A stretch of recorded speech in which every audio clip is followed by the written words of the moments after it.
All right, I think we can probably go ahead and get started here.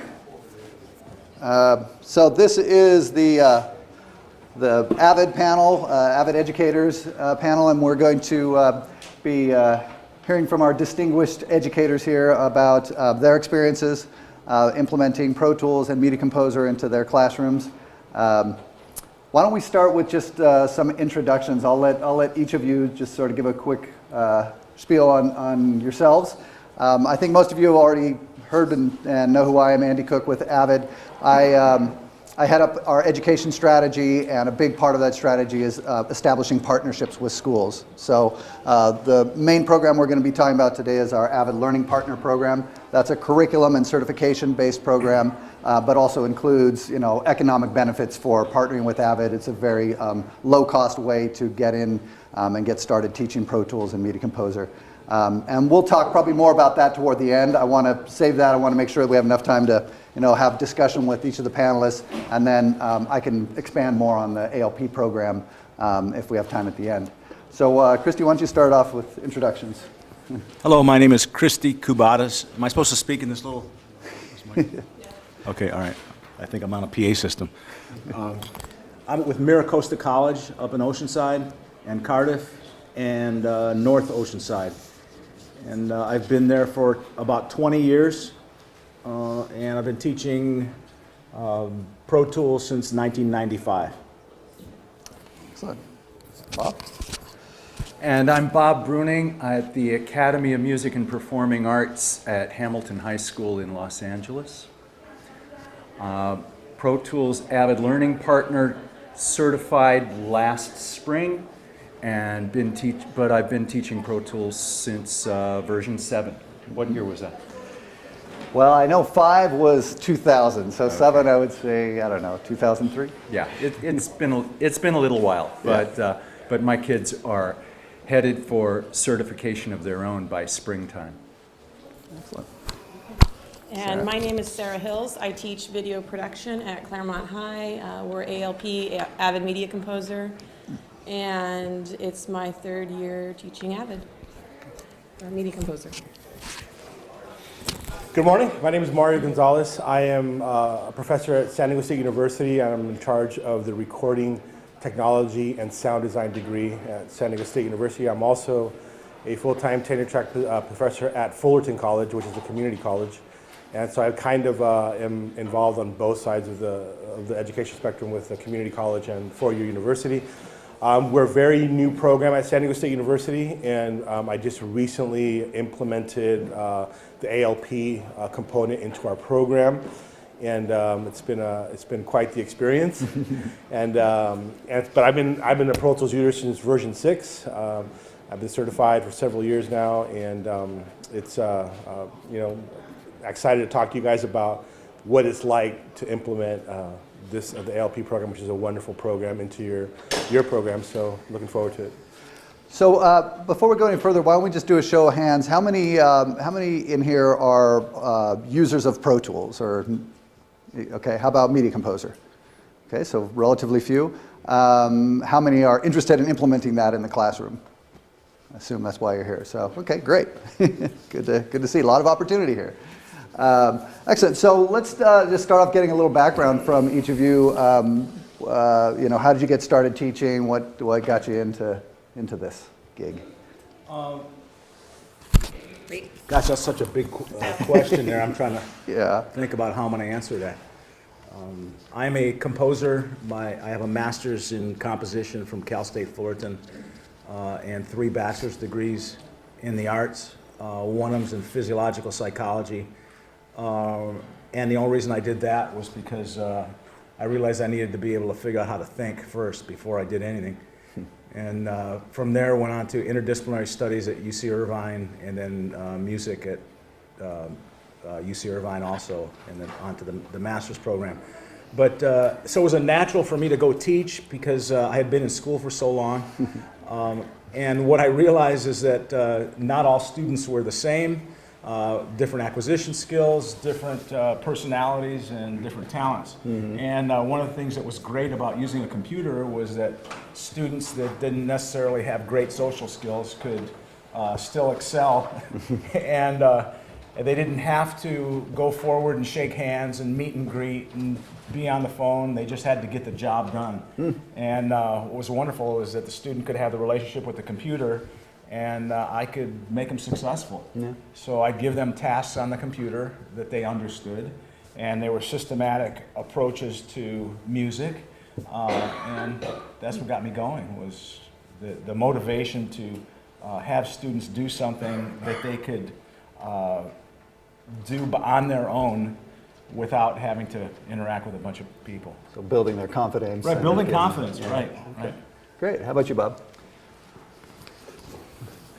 Graduated from Indiana U with a terrific jazz background there.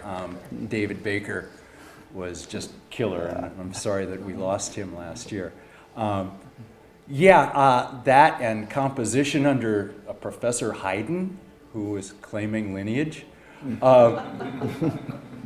But all I wanted to do was rock and roll, and the place to do that was Los Angeles. So I was a wannabe studio musician, and in and out of a lot of studio environments.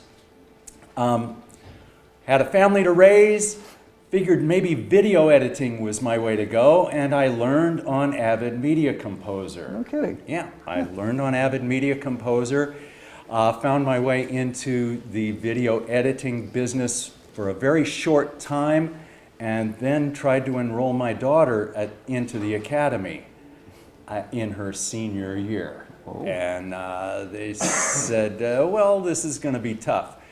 And I said, well, I made the music for the last musical she was in. And the guy looked at the CD and he said, you burned this yourself?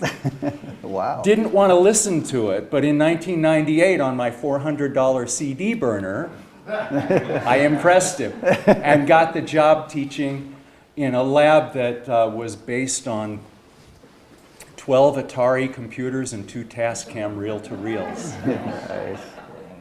We built it from there, and it's been a lot of fun. Pro Tools became affordable in my classroom with version 7. It wasn't until the M-powered version came up, but it is now.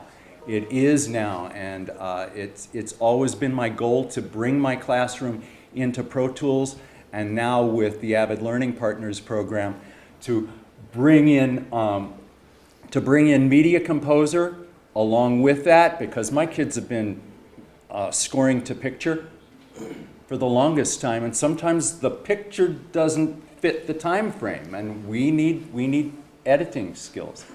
So that, and we've been teaching Sibelius now for about the last 5 years as well. So it's been well-rounded and quite an adventure. It's only getting better. Okay. Well, how did I come to teaching? I actually started in the classroom with film when I was in high school. I did an English project, and we put music to pictures and put them together, and it was on VHS, and it was linear editing, and I kind of got hooked. And it was a teacher that was the speech pathologist on campus. So, and you were a TA in her class, and I filmed all the games, and I always just knew I wanted to work creatively. That was always my game plan. So I went to UCSB, got my degree in film, moved to LA, worked at a bar on Sunset, worked for free a lot, worked my way up. And then in about 2004, 2005, I was the publicist at Universal City Walk, and I really missed storytelling. I missed that creative aspect of the industry. So I decided my mom kept bugging me to get a backup plan because in the arts. So I went back to school and got my teaching credential and figured, I'll do this for a year. I'll just do it, I'll get the credential, and then I'll always know I have a job. And then my second year, they asked me if I wanted to build a video production department. And I was like, what? You had that? And that was in 2006. I built that program from the ground up. They said, ask for the pie in the sky, and I got most of the pie. And had a great time doing it. Then I applied to AFI. It just is because my kids were graduating. I was like, well, what if? And I got into the American Film Institute. And then I went, oh, shoot. Now what do I do? So I left teaching and went to AFI and earned my MFA in producing from AFI. And then after about 2 years of working in the industry, I just learned when I was there that my voice was in writing. That's what I really enjoyed doing. I didn't need to be in LA to do that.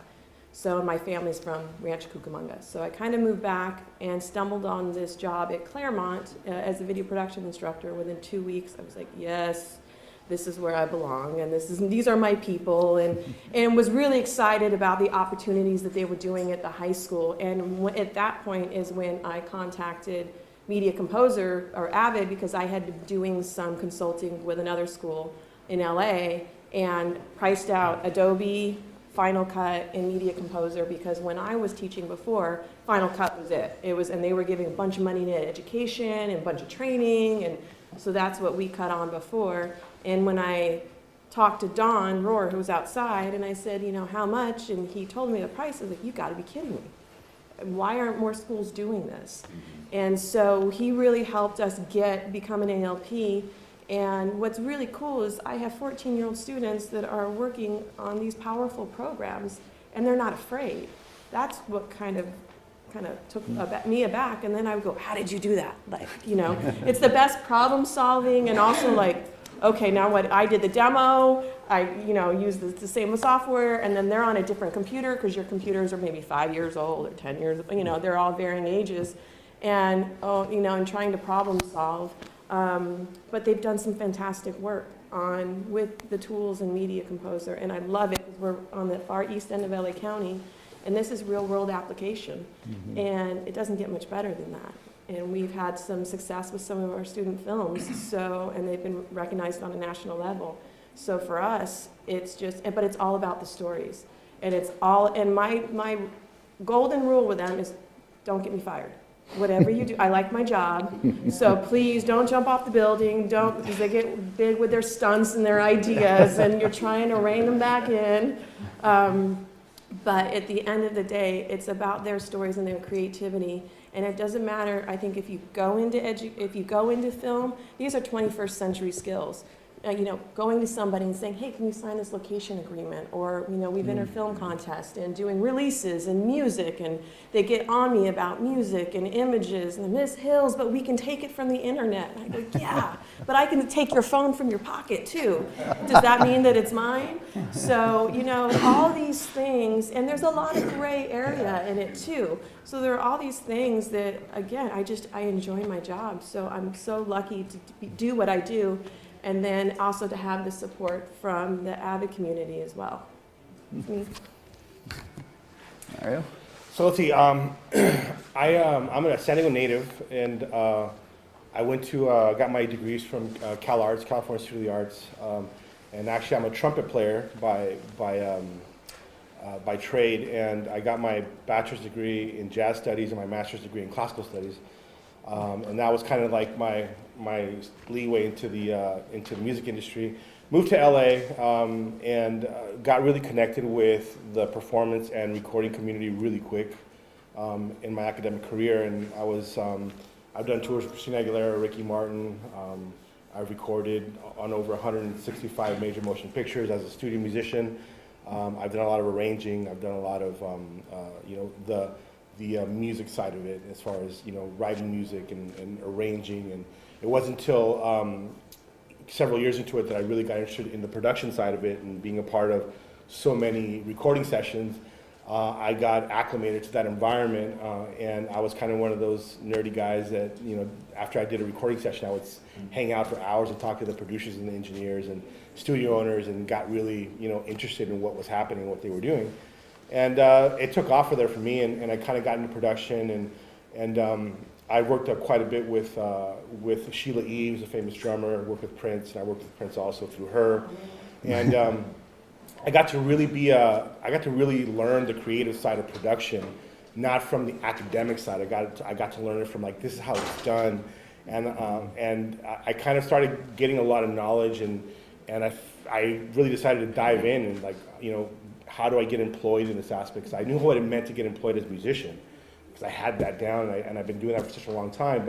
And I understood, you know, I was very much involved in the political structure of the music industry, knowing producers, you know, label owners, or, you know, executives. But then when I got into the production side, it was a whole different story for me, and I learned a whole different other, you know, part of the industry that was just eye-opening for me, and it was a learning experience. It was like, I call it the school of hard knocks for me. Was once I got into production, it was really I kind of learned things in it from a different angle. And then I really got, really interested in it. I started learning things, textbook, the technical side of it, and really, just taking in as much technical information as I could. And so, the thing that really shifted for me personally was that I got married and I settled down. I couldn't travel. I didn't want to travel. I'd been to every part of the world. Been on all kinds of stages, and I just thought, you know what, it's time for me to, to settle down and be centralized. And I thought, well, what am I going to do? And my wife said, why don't you teach? And so I kind of started, funny, one of the first places I taught was where Christy, before I met Christy Kubatis, at Maricosta College. I taught there from 2007 to 2013.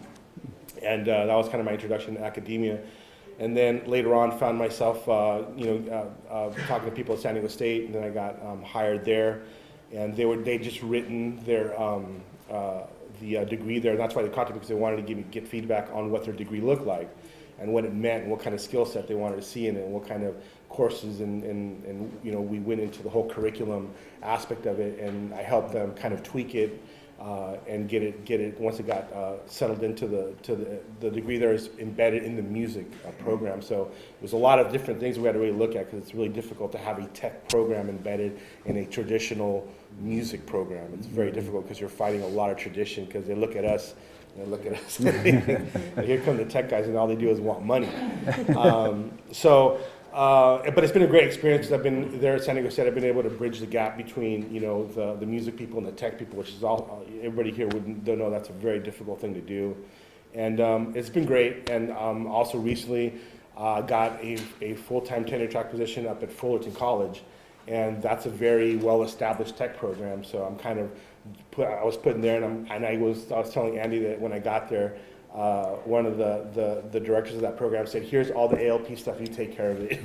And that was easy because in good hands. The way ALP, the ALP thing is so well streamlined, and it's a very cohesive program. And coming from the San Diego State program and having just implemented it there, and all the changes that that Avid has made in the program, I was really kind of acclimated well to that process. So it's been a really important thing. As soon as students, any of the programs here that we're an ALP program and we give Pro Tool certification, their eyes just light up and they're super interested. We have students at San Diego State that are wanting, that aren't in our recording degree program, that really just want to take, the courses to get certified in Pro Tools. And so it's very popular. It's very a great way to attract students' attention. Just I think by saying certification, that just they just for some reason it's just like the golden thing for them, and it gets them starts a good dialogue with the student, and it's been growing my program in wonderful ways. So queuing off of that, I'll just put up a slide here. So the structure of the program that you mentioned, and we keep referring to ALP because Avid Learning Partner, we just always refer to as ALP. It's easier that way. But the essential components of the program are getting the school established as an Avid Learning Partner, which is a process of a legal agreement and just agreeing to some fundamental components there, and then having instructors get certified through a process that we call an Avid Educator Workshop. And that's a workshop that has traditionally been a 5-day all classroom experience. We're right now in the process of modifying that so that we can have an expedited option by leveraging some of the lynda.com content and allowing people to go through some of that content on their own in advance. And then the classroom time comes down to perhaps a 2-day or 2+ day, shortening it from a 5-day. Which I think will make it much more accessible. A lot of people have a really hard time breaking out 5 full days because it usually ends up being during your spring break or sometime where you're having to give up personal vacation. Yeah, there's a question? Is that both for the Media Composers and Pro Tools? It is. It's both, and they're 2 separate processes. So So you do one 5-day for Pro Tools. That's right. 5-day for Media. If you want to do both. So, and we don't have that many people that are, from an educator perspective, that are certified in both. We're starting to see it more, but oftentimes even a school that we're partners with for both Pro Tools and Media Composer. Oftentimes those are two very separate sets of professors or educators starting to cross-pollinate now. So again, yeah, you can see that we really need to get this to a streamlined process, because if you're looking at full 10 days, that can take a while to schedule and get through. So we're actually piloting our first round of that expedited workshop, or hybrid. It's an online and classroom model next month at NAB. So we've partnered with BEA to offer that. Yes. How does a site become a learning partner? So you can contact myself, or Brian Castle is a representative for the Americas, and we can send you information over email. That includes like our program guide, our legal agreement, so that you can present it and just get it signed off internally. So there's the process of getting the school established, and then there's the process of one of the requirements that's outlined in that legal agreement is the courses. We're very flexible in how the courses are implemented. You can, as has been discussed here, you can implement it into an existing program. You don't have to have dedicated course titles or anything like that. But we do specify it needs to be taught by somebody who's a certified instructor. And we want to make sure that we have that relationship, and we've established that credential. And that's that workshop. So when they sign the agreement, they're signing up for, those courses are taught by somebody who's certified. So oftentimes, the schools are funding that, so we'll come on campus and do a workshop, or we'll say if there's just one or two of you, come up to Burbank or Avid headquarters in Boston, and we conduct workshops where you can just join other educators and go through that process. So having a certified instructor is a prerequisite to having the school become a partnership? You can do it at the same time. We can sign the partnership and then say, okay, this summer we're going to get you certified, so that in fall you can start off offering your first course. Software like cheap or free? It makes it, so what we've done is we've incorporated the software into the program. So the program itself, which includes the ability to provide the curriculum and offer certification for students, that has an annual fee of $1,500 a year. That now includes the licenses for that particular area. So if you're offering it for Pro Tools, you can maintain your Pro Tools licenses under that $1,500 a year. If you're also offering Media Composer, you can also maintain it. Same thing with Sibelius, all under that one fee. The fee does not go up if you add other areas of Avid. Yeah. How many seats? I'm sorry. Oh, 25. Sorry, 25 seats. And if we have a bit more needs, you can. Yeah. So let's say you wanted to grow. You can grow by increments of 5, or you can grow. Obviously, if you doubled it at 50, it would be $3,000 a year, right? So yeah, it's very economical. Now, the current process, it involves getting those licenses ahead of time, and then you come into the ALP program. What I'm trying to do right now is connect those into all just one cohesive engagement, so that we engage with the school and we say, here's how you get started right off. Yeah. Is there a recommendation for how many teachers you want to have on the site, or is it just one? It really depends on the number of classes you're going to offer, which depends on the student body, right? So oftentimes schools might start with one and then quickly realize, wow, there's a lot of demand for these courses, we need to add more. But it's all based on the number of classes. Not to be too particular, but the terminology in your contract, is it referred to as a subscription? Is that word used? Because CTA funds cannot be used for subscription services. And are you talking about for the software or for the... Well, the partnership agreement, yeah. Is that $1,500 referred to as a subscription? No, it's an annual fee. Okay. Yeah. And I used, to do mine, we use CTE money for the training and for the software, and then every year we renew, and I just know that my Perkins money that I have to set, yes, X amount aside to cover that. Thank you. But that's good to know. I wasn't aware that we need to be careful about that term subscription. Yeah. Wow. All right. I'm And I learning didn't as run I into go. that bump. I don't know if it's in there or not, but because it's technology based, Perkins does. I haven't had any problems. Yeah. So each of the panelists here have been through this process of becoming, an Avid certified instructor, either for Pro Tools or Media Composer, at different times. Christy did it way back, probably 12 years ago or something, when you came up to, where were we at that point? Daly City or Palo Alto? Okay. Yeah, there were 3 of us. Yeah. First training, and then there was about 300 The last one I went to. That's right, yeah. So we'll have these, educator workshops that establish your initial certification. From that point on, you are expected to maintain it, but that doesn't have to be a classroom engagement. That can all be done online. There's no cost to maintaining your instructor status. It's all incorporated into that $1,500 annual fee. So we basically say that's being managed under that. Yeah. So if we're a certified instructor and the students go through whatever the curriculum is, will they get a certificate that says that they're NAVID? Is it a paper thing or is it just a digital thing? Well, yeah, so it used to be a paper thing, now it's a digital thing, which has pluses and minuses to it. So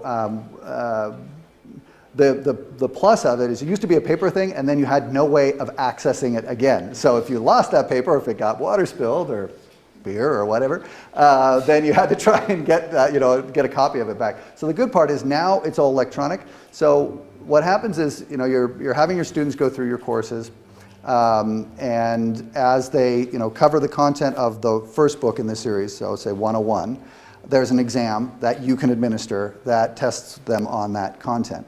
Now, one thing we've done that's a little unique compared to other certification programs is the actual certification component. We've tried to make that have we've tried to avoid any financial transaction that would need to happen with the student at that point. So we've basically said the cost of certification, we've incorporated that into the cost of the course book. So since books are something that people traditionally can buy, especially with at the college and university levels, we've just basically incorporated into that. So when the students go to take the exam, you're able to administer the exam yourself and they don't have to break out a credit card or go ask their parents for one or this type of thing. There's no cost to it for the first 2 attempts. It's a 2-part process. So they'll go through the 101, they'll take that exam, and then there's the 110 course, and there's an exam for that. If they pass both of those exams, they're now certified. That certification shows up in their Avid account, and they can enable it through their Avid account, and they can manage it all through their Avid account. So whether they want to be listed online in our directory or not, if they want to access their actual certificate and print it out, they can do that all through their Avid account. So our program is very integrated into Avid. It's not something that Avid outsources to third parties. We develop the curriculum, we develop the exams, we implement, we have a direct relationship with all of our partners. It's a tighter experience when a student passes that exam. There's no triangulation of get this code from over here, enter it over here. It's just automatically available through their Avid account. One more question. Yeah. So what do you recommend as a better platform, Apple or PC? We're either platform. Yeah, it's really just a matter of what your school best supports, I'd say. I'd say predominantly it's Mac, because we just see a lot more Macs in education, but we have a lot of schools that are all PC. That for Pro Tools, Media Composer, Surveillance, all Avid products are, for the most part, Mac and PC, and they're nearly identical. So if you learn on one, you can go to the other one and be completely, proficient on it. The only thing that changes is the keyboard shortcuts. I can speak to that. I've been a Windows head just because I like the challenge. And nicely put. But I've been teaching on 30 iMacs in my classroom for 12 years. And I'll demonstrate on my own laptop, on my HP. Yeah. And the kids follow along on their iMacs just fine, no problem. Yeah. Great testimony. There was a question back. Yeah, when students are certified in terms of job readiness, how transferable are the skills to other platforms if they're looking for a job, say that's a place that doesn't use Avid? Are they how job ready are they? Well, you guys can probably speak to that better than I can. Yeah. What's your take on that? I mean, there's the workflow, there's the production, but there's a certain amount of it that is specific to the Avid platform. But one of the things that we found was I've taught at private schools before, and have you ever seen the Larson cartoon Hopeful Parents? It sounds like a good one. Yeah. It's just this little kid sitting in front of a video game, playing the video game with castles and dragons and things, and the parents are sitting behind the kid and thinking mansions and dollar signs and Hollywood and all that. I think one of the problems with the certificate is people think that all of a sudden they're job ready. But what we found is that if we accompany this certification with specific tasks so that students can show a portfolio, that's what can get them the job, to be able to show them the skills that they just happen to use this tool for. And we try to make the tool transparent by doing the certification simultaneously within our curriculum to accomplish these tasks. So all our learning is programmatic to go along with the certification. And at the end, we full throttle it into the certification to get them to pass it. One of the great things is that students have something to put on their resume, which is always lacking, I think, for people to get jobs at a young age. So having that certification just says that they know their way around the software, they know the terminology, they know the nomenclature, they know the way to upgrade to go to the next level, which is good because it's a systematic approach rather than it being spotty. A lot of students know how to operate Pro Tools on or Media Composer on a basic level, but it's spotty information. And at least the thing about the training is that it's consistent all the way throughout. So I think that's the best part of the certification is programmatic learning. Yeah, any question? Well, I'd like for you guys on the panel to address the software wars. I originally started out when I was a TV producer working with Avid Media Composer editors, and then taught myself Final Cut, and then now in my current position as a CT instructor at Film and Television, I learned Adobe Premiere.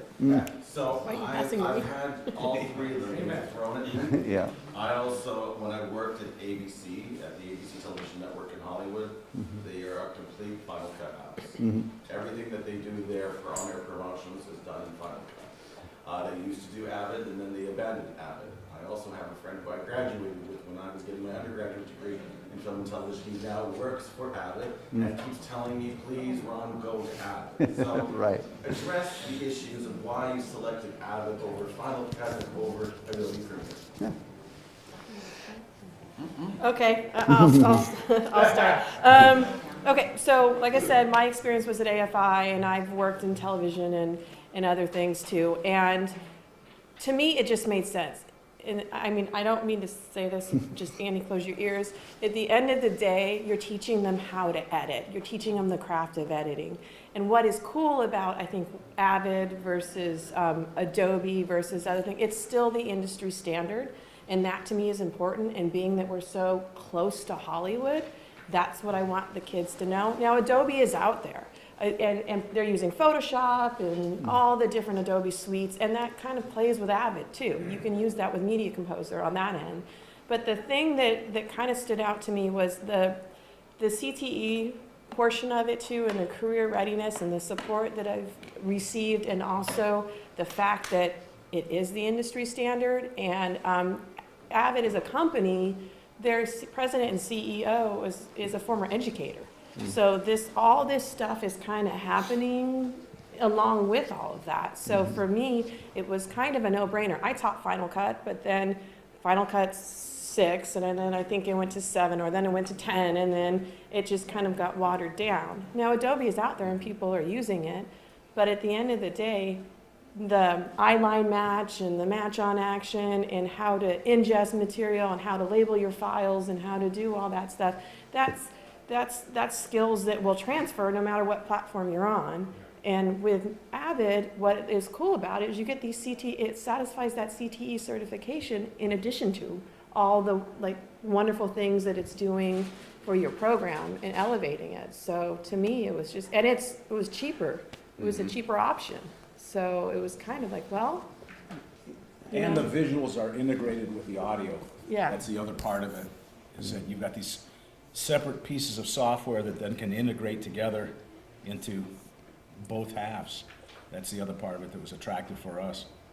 Yeah, there was a comment out here yesterday. Somebody was telling us that Univision had gone to Premiere and they just came back to Avid, and we're hearing that a lot. That people that, or I should say, enterprise, businesses that thought, well, there's less cost or more people that know that product, so we'll switch over, are now coming back. So that's sort of run its course, and at least in that part of the industry. I was at UCLA about 6 months ago, and their department chair made a comment that, ever since we moved back to Avid, all our problems placing students went away. Student placement has been, and I thought, can I quote you on that? Because that's pretty powerful. So, I think career opportunities is something that is distinguished more with Avid. We actually just recently did a survey. We put together a slide, I should have it up, on the Media Composer editor skill set. If based on the salaries that are commanded by people that are getting that job of video editor, with the Avid skill set in there, you get 44% higher salary. 44% higher salary over the longitude of your entire career. That equates to millions, right? Your ability to get promoted, your ability to receive industry awards, that type of thing. So it's that professional career opportunity component that I think partially distinguishes Avid. Yeah. I'm having a really hard time visualizing this compared to Adobe Suite. So is there like an example of using Avid? We can, at the desk we can show you that. Yeah, sure. We can show you Media Composer and Pro Tools. I should mention, by the way, that one of the most important things that's happened in the last few months is that we have been working toward a new product we're calling Media Composer First, which is going to be a totally free product available to students, to educators. It is a simplified version, but it's a version that gives you everything you need to get started, and it never expires, so it's not something that you download and you have for a month and then it goes away. It will be, we're going to be showing it next month at NAB. We already have out there a version of this for Pro Tools. So there's a version called Pro Tools First that you can go to our website and download, and it is totally free. Currently, it saves all the projects into the cloud, so part of downloading it, you get free access to store projects in the cloud. What's nice about that is students could be working on a project in the classroom, go home and access the same project, right? It does bring with it a built-in challenge that means they have to have access to the cloud when they're in the classroom. So it's not the complete Swiss Army knife of addressing every opportunity, but it's a great way to get started, and it's a great option for students to download because it's free. Yeah. Does Media Composer and the Avid products integrate well with other platforms? Does it integrate well with DaVinci Resolve? Does it integrate well with After Effects or any of the other programs? Absolutely. In fact, last year at NAB, or Avid Connect, which is our own precursor to NAB that we do in Vegas, we actually brought up Adobe representative on stage, and they were showing exactly that, the integration. And that was also showing the compatibility on the Media Central platform and our shared storage solution. You got to, part of what we should mention here is, beyond just the software interface, Pro Tools, Media Composer, beyond just the creative applications, Avid has a whole infrastructure that backs up the workflows, the industry workflows. This is a major portion of why Avid is so embedded in the professional industry, because we have the shared storage, we have the media asset management tools, we have very well-established and built-out tools to support those high-end workflows. So a great answer on, well, what advantages does learning Pro Tools and Media Composer have over the others in the industry? Yes, if you're just going to be editing your own project, you can do that with any of these tools. But if you have career aspirations of going into these larger collaborative workflows in the professional industry, that's where Avid shines, right? So, go ahead. One of the things I wanted to just address was this collaborative workflow. For our students, one of the things that got them out of their shells was working together on projects, collaborating. Personally, I've been working on this project on my own of orchestral music in Prague. I work with the Prague Philharmonic, the Czech National Orchestra, recorded the Rudolfinum in Prague every year. It's been a 5-year project, and I just finished it. It's called The Calendar, and there's music for 12 months, and the orchestra is about 70 to 100 people. And one of the things that I'm bringing to the classroom from that is that we record this. First, I create the music in Sibelius, which is an Avid product, and then I ship the scores up to an orchestrator arranger that works on the scores. He sends them back to me, and then we send the scores to Prague. They take a look at the scores, they send changes back to me, and then I send them back again, fly there, record it. They record 2 click tracks that we created here, and then there's a stream that was created from MIDI export in Sibelius, and the MIDI export shows up on the screen. The Sibelius score shows up on another screen that changes pages as you go. The conductor hears the click track, conducts the orchestra, we work in segments.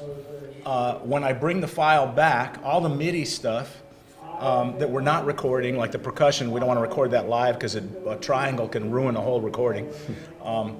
They can hear the MIDI stuff at whatever volume we want to give them in the headphones, and then we bring all those files back, mix them here, overdub the percussion, put all that stuff together, and what's funny is that sometimes I've gotten back after a long trip, and I'll be listening to the track and I'll go, gosh, that sounds pretty good. And I'm listening to it, and what it was the MIDI export out of Sibelius. And it was playing along the top and going, oh my goodness. And then I'll bring up another track and I'll go, oh my gosh, there's the strings with it. And slowly I start bringing in the rest of the orchestra, and I'm going, gosh, the whole thing is up there on this timeline, it's playing along, and we've worked in all these stages to make this happen. And the mixdown engineer, he works with Trevor Morse. I don't know if you know him, a famous composer. He does Vikings and all these big time TV shows. But his whole editing suite up in LA is Pro Tools. And there's 5 people in that facility that all use Pro Tools. And then they can exchange the files back and forth. Once we get the thing mixed down, then it goes to a mastering engineer who also works in Pro Tools. He sends the files back and says, do these edits. We send them back again. This whole thing has taken 5 years to do 12 pieces. And what I do is I bring it to the classroom and I show them all the tracks and I say, this is why you need to learn Pro Tools, because the whole world's using it. So I just wanted to share that experience because it exports itself out into the industry, and every aspect that I'm involved with is using it. So starting from the classroom out to these other branches is continuous. That cues up one of the questions I had. No, I was going to ask about if there's any projects that have happened along the way, or events in your teaching career that sort of stick out. So that's a great example of that. Any others want to? Well, I wanted to just, if we could, Andy, go back to what we were talking about before. You guys can address your question, but I wanted to say something that I really think is important and valuable. One of the things I face at San Diego State is that we have a lot of students that are involved in what's called the global composition degree there. And they're also, take a lot of my courses. And one of the biggest things that I see in the classroom, trying to localize like this issue of XDAW versus Pro Tools, as a DAW. And one of the things that I get a lot is I get a lot of these students that come with these sometimes really amazing, tracks or compositions or sound design things that they do, or songs that they build in other DAWs. For instance, one of the ones that I see, a lot ad nauseum is Ableton Live. Mm-hmm. And students are doing tons of stuff in Ableton. And I listen to it, and they always want to show me this stuff, and I'll always sit down and take the time to listen to their projects. And I'll start listening to them, and they'll play it, and I'll say, okay, it sounds really good. And they go, what do you think? What's the feedback? Well, let's look at this and let's look at that. I'll say, show me the EQ on what you have on the bass, or the compression you have on the bass. And the way they do it, and sometimes they don't even really know how, because I feel like a lot of the newer generation DAWs are so nebulous in how they do things that, and they have for us, for audio people, everything's linear, everything's on a timeline, everything moves in the direction. And a lot of the new DAWs are getting nebulous and non-linear, where things don't exist in the normal ways that we conceptualize audio production. And that's great and all, and that's like my students say, well, it's a really cool design. I go, but when you sit down with him and you challenge him, show me what you did. Show me how you got there. they can't explain it to you. Or it's just, well, I just clicked on this thing and it brings up a chain, an audio chain for my instruments, and I have, it carves it out for me. So it takes all the thinking out of it. And yeah, I mean, Pro Tools, we have presets and all that, but you actually have to look at what you're doing. You have to see what an EQ curve looks like and what it means to boost, certain frequencies and understanding that aspect of it. But I feel like that's why, from my perspective, I tell my students, I tell them this is why learning Pro Tools is so important, because you have to think about what you're doing. You have to be able to explain how you're doing it and why you're doing it. I go, if you're gonna put an aggressive EQ on an instrument, you better be able to tell me why you're doing that. And be able to show me, and you better be able to show me and explain to me how you did it. So there's a lot of thinking here that I think I think it's just our culture too. It's a social thing where it's like everything, it needs to be super easy. They want results now. They just want to hit that button, throw that whatever it is in Ableton that just throws it up and mixes it for them almost. And it's not really their sound. I tell you that's not really what you're not really creating that. And so that's why, and I think I was doing a little bit of research in the last couple of weeks and trying to find out, like I kind of went out and researched how many DAWs are out there, and I didn't realize there are literally over 100, if not more, DAWs out there that are, and you have, of course, the ones like Pro Tools that are very traditional, been around, Logic, and a couple other ones, but everything else out there, I looked at it, and the way it operates, to me, is just so weird. and so for me, placing students in the professional work environment, if they come in having this understanding that a DAW or audio is dealt with the way Ableton does, they're going to get fired, or they're not going to succeed. They're going to show up and I mean, I can tell you probably, and I've been to a lot of studios, and I still do a lot of work in different places. There's not one place that I've walked in and they tell me, what's your principal DAW? Well, it's Ableton. That's never happened. And you know what? And even people say, we get into this discussion at San Diego State all the time about, well, Logic is really good and Logic can do anything that Pro Tools does. That's kind of like my famous saying when I say, Pro Tools does this, and I go, Logic can do it too, right? My students, yeah, Logic can do it. But I can tell you, I haven't been to many professional studios or worked with professional mix engineers or artists that do things in Logic. I mean, there are some, but the majority, from my experience, the majority, I would say 90% of people that I work with on all sides are using Pro Tools. And I really don't like the ideology of adhering to an industry standard, because, I'm not that kind of thinker, but in the truest sense, it is a standard. Everybody is using it. Excuse me, Mario, could you just talk about, they've got these wonderful studios, analog studios. Can you just for a second just talk about how Pro Tools integrates with the analog world? Oh, absolutely. I mean, yeah, there's all kinds of analog's coming back. There's the digital versus analog thing, and then there's all the digital aspect of recreating analog in the box. But there's a lot of studios nowadays that are trying to go back to reel-to-reel 2-inch tape machines, using real SSL consoles, Neve consoles. And the cool thing about that is that the people that build analog components, Neve, SSL, API, are now building their consoles from a very integrated mindset. They never used to do that. So dealing with having a Pro Tools rig and an old school analog console was very expensive and very difficult to integrate the two systems. It required all kinds of networking and integrating, and that was really expensive. Now it's like all self-integrated. These consoles are all being built to talk to Pro Tools internally, like without any issues. And so the analog world has kind of identified that, like, we have to be able to make sure we can plug into a Pro Tools rig in a very simple fashion that doesn't break the bank and that doesn't cause all kinds of glitches. So that is very important, and there's more and more studios that are being developed on that side. Let's get to this question. So what does the curriculum look like, and how do you integrate it into project-based learning? So is it like straight, because I took the Pro Tools class at ProMedia, and it was, here's the book, some of them were like, okay, chapter 1, we're gonna, move the mouse. And, Yeah. So what does it look like, and what does it look like teaching it because of what you were addressing, that kids want to come in and go click, click, click, and we know that you can't. Yeah. Well, I think the great thing about that is that I think that the Avid curriculum, the Pro Tools curriculum is really, really, really well thought of. And that's what I do with my students. I go through each chapter, each lesson is associated with an exercise.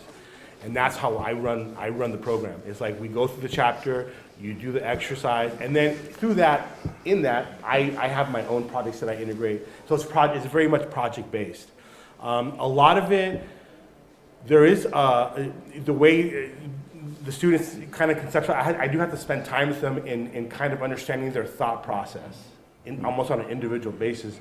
And thankfully at State, my classes are small enough where I can spend time with the student and I can really explain to them, the issues that they're having, because they learned Ableton, or they learned something that's very dogmatic and not in a real DAW, fashion. So, but for the most part, for me in my programs, it's all project based.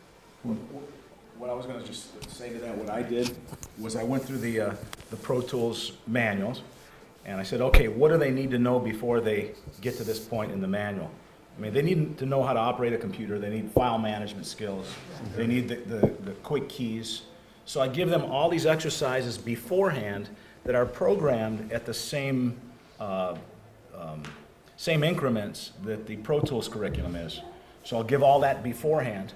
And then slowly, once we get to the Pro Tools curriculum, now they're accustomed to that pace and that workflow. So that was my responsibility, was the integration of that. So they just provided the core, and then I had to extrapolate the rest. At the high school level, though, I mean, because I think that's kind of like, for Media Composer, I have an intro and advanced course, CTE pathways. So every lesson that I design, in the beginning of the year, I teach them visual storytelling, framing, composition, all that stuff, how to use the cameras. And then their final is basic, can you put the sequence into the timeline, can you logically edit it, and then I have them leave it open, and then I go and check. And so with Media Composer, they give you, and the lessons are, there's 40 hours, I think, of total instruction. The lessons now, they've rewritten the curriculum where it's about an hour, right? And then they do the activity. You can use your own media for that. And so that's kind of what I do, is I give them the base skills and kind of have had to develop some stuff to make it a little more friendly for the 14 to 16. And I think the writing has changed a bit because they just released new books where it is a little more geared towards that, but you're going to have to do some of your own magic in that. And then the advanced class is where they can, and this will be the first year that they'll be able to take, and I only have a handful of students that want to do it, to take the certification. But it's something that you just don't do all at once. It's like you give them a project, okay, we're gonna do an MOS silent movie, and then, because I want you to know all the trim tools, the override, the lift, the extract, and all those buttons, and some basic time warp, and using the title tool. And then you just kind of, you build as you build your projects, and you kind of pepper things. You can do a 15-minute lesson, show them a skill, okay guys, go do it, and then come back. So it's really flexible. They don't look at you and say, hey, you need to teach it this way. Right.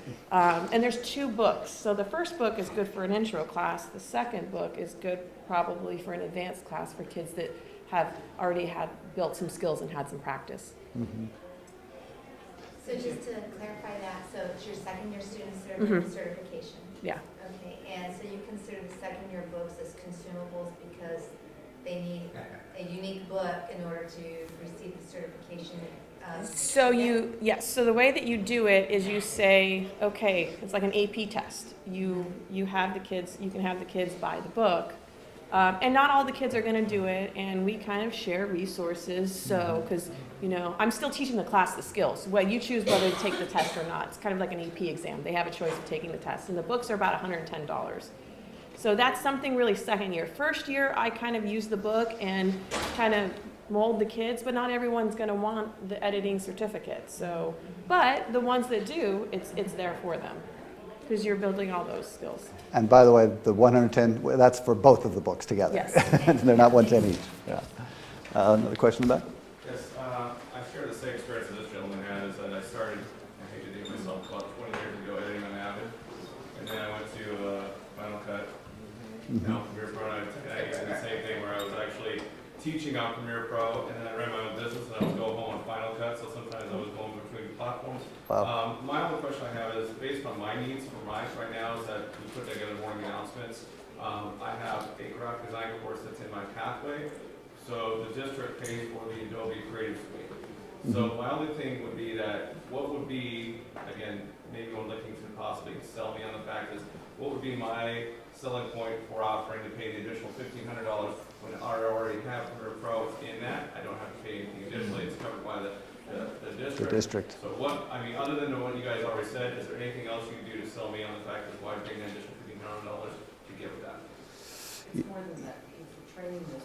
Yeah, there's the separate cost to initially get trained, and then from that point on, it's $1,500 a year. But What is the training cost? well, it kind of depends if you're coming individually or if we're coming on site on campus and training all. $1,200. That was when it was a 5-day, by the way. Now that we're going to shorten it down to 2 days with the online stuff, it'll be 2/5 of that, right? So it's going to come it'll basically be yeah, $600, $500, $600 to do a 2-day. Yeah, if I can get straight to your to answer your question. Is there a music department in your school where somebody's been itching for support in notation software, Sibelius, and audio recording, Pro Tools? Because there you go. They go together. Yeah. Yeah, it all goes together and it's all part of the ALP package. So if you could get together with that music person, Yeah. And they didn't even covered. talk about the broadcast stuff that Avid does and the sporting side of things. Right. Either. You might Yeah. want to. oh yeah, Yeah. sports. Yeah, we have a lot of additional product solution areas that we're now adding certification behind and curriculum and bringing that to the ALP program. That's all going to be happening this year. We're going to continue to expand it out. This guy had his hand up. Yeah. I'll try to make this quick. A lot of us are in the same boat, it sounds like. In a course of study, which like yours is a pathway around computer media and animation, it does start with the graphic arts element. We also have animation at a couple levels. Then we go to film. Yes, I mean the whole started Premiere, went to Final Cut, went back to Final Cut Dies. Yeah. Considering jumping over to Adobe because we also have the suite district-wide. It has been a dream of mine to have enough classes to have a dedicated audio class. And one of the reasons I've been pulling back on either having Logic or Pro Tools or something is the amount of time, pre-production, production, how to tell a damn story. I mean, what actually fits into, unless you have 2 or 3 levels of video and we're just rolling out a higher level now. How many of you actually have a dedicated audio class rather than leaving it? Oh, boy, that's great. Okay, and you can fit that in the pathway. Ours is a program. Yeah, It's, same here. Yeah. Okay, so it's a 2-year program program. specifically with audio, and do you also run the video? Video's an afterthought. Okay, because I'm the other way around, I'd like to implement audio, but there's only so many classes a day. Yeah. Yeah. A brainchild of somebody in the business school on my campus. I'm in a magnet program and we have several SLCs on the campus. Somebody in the business side came to me and I said, and they said, if I start a record label business, would you run the recording side of it? And that gave me my dream. Yeah, I got to do strictly audio. My other courses had always been all about composition and the music side. Everything is music, music, music. But in this 1/5 period class, it's audio engineering and recording all day long. Yeah. But talk to your teachers and collaborate because that's going to be, whether it's entrepreneurial stuff or music stuff, music scoring for movies that we create. I mean, your power is in your community. Yeah, and we have business-related SLCs on campus, that's right. There you go. So I think we're a little over time, so we'll go ahead and wrap it up there. But thank you all for coming out. Happy to keep the conversation going at our table out in front.